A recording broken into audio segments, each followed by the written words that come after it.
For this topic, we're going to be solving word problems involving optimizations. Now, there are some series of steps that we need to consider when we're working on optimization problem. First, we need to identify the known and the unknown quantities, and we should only use one variable when solving optimization problem. We need to know how to find the critical numbers, and also we also need to know how to use the sign chart in finding the minimum and the maximum of our function. Now, after you're finished with all these steps, you need to reread the question to make sure that you have answered every single problem or every single sub-problems in the optimization problem. Now, let's have the first example. Now, in our first example, we need to find two numbers whose difference is 100 and whose product is minimized. So we're going to answer this problem using derivatives. So the first step is to write our equation based out of the problem. So the first two numbers that we're looking for will be x and y. X will be your first number and y will be our second number. And to write out the equation based out of the first part of the word problem, which is finding the two numbers whose difference is 100, can be shown as this. X minus y is equal to 100. Since we're only working with one variable, we can either isolate x or y. And in this example, I will isolate x in my equation, so I'll have x is equal to 100 plus y. So this is my first equation. Now I just need to work out the second part of the problem, which is whose product is minimized, and that's going to be shown in second step. So my second step will be to create or construct an equation based out of the second part of my problem. So minimized, the product means multiplication, so I'm going to multiply the two numbers x and y, and we know from our step number 1 that x is 100 plus y.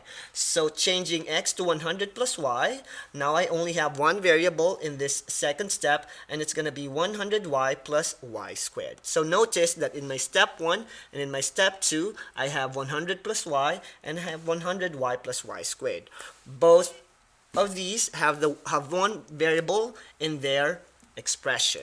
Now, we're not finished with our work yet. We still need to answer the question by working with its derivative. So to summarize what we have done so far, so step number 1, we were able to find x is equal to 100 plus y, and for second step, we have 100y plus y squared. Now to find your critical number, we're going to use the equation that we got from step number 2. So that will be our function here, 100y plus y squared, and taking its derivative, we'll have 100 plus 2y. And setting it to 0 will give us the critical number, and we found out that the critical number will be y equals negative 50. And this critical number is what we will use in our sign chart later on to prove if it's maximized or minimized. But before we do that, we can readily solve for the second number because we already have y equals negative 50.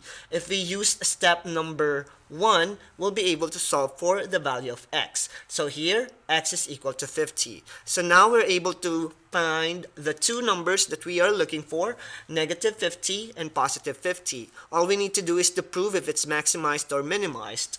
And in this case, I'm going to use the sign chart for step number 4. And in my sign chart, I'm going to use my critical number for my first derivative on step number 2, and I will use that to see if it's going to be a positive value or a negative value from the given interval. For anything lower than negative 50, just choose a number lower than negative 50. I chose negative 60 for my function, and I found out that I have a negative value using my sign chart for my interval from negative 50 all the way to the negative infinity. And for my second interval, I have 100 plus 2 times 0 because 0 is greater than negative 50, and I found out that it's positive. So therefore, my function for this particular optimization problem is minimized. Therefore, for step number 5, organizing my answer, I'll have the two numbers whose difference is 100 and whose product is minimized will be 50 and negative 50. And that's how we answer optimization problem in calculus.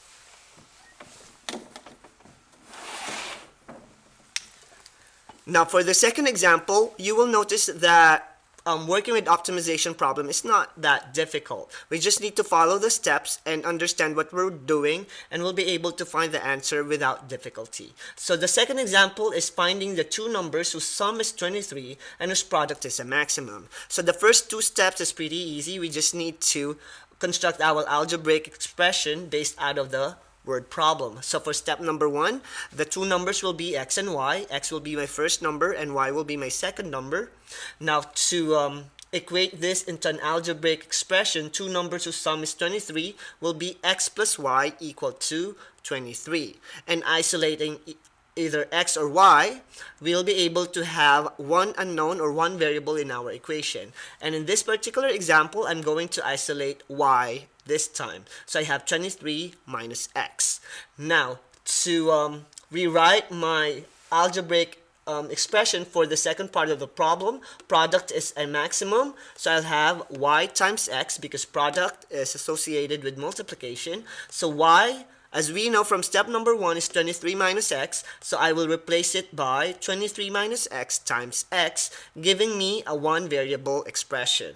So now I have 23x minus x squared. Now I'm ready for my third step, which is finding the critical number. And to find the critical number, you always use the number in your second, or the expression in your second step. And that will be our function for our critical number. So we have 23x minus x squared. Its first derivative will be 23 minus 2x. Set it to 0, and we'll find out that x is equal to 23 over 2. Now once again, this number will be our critical number that we will use in our sign chart. However, since we already have our x value, we can readily answer or find the second value of our number, which is y, using our first equation. Y is equal to 23 minus x. So now we found out that y is equal to 69 over 2 and x is equal to 23 over 2. We just need to prove if it's a maximum or a minimum. And in this case, let's see if the product is indeed maximized. So 23 over 2 will be our critical number. Plug in any number lower than 23 over 2 and you will find out that you have a positive value.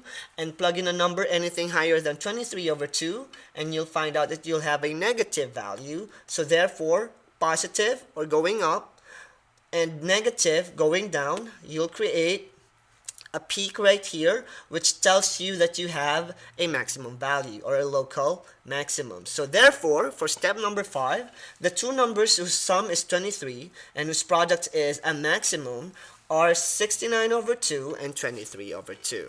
And this is how we use our optimization steps to solve problems involving this type of question.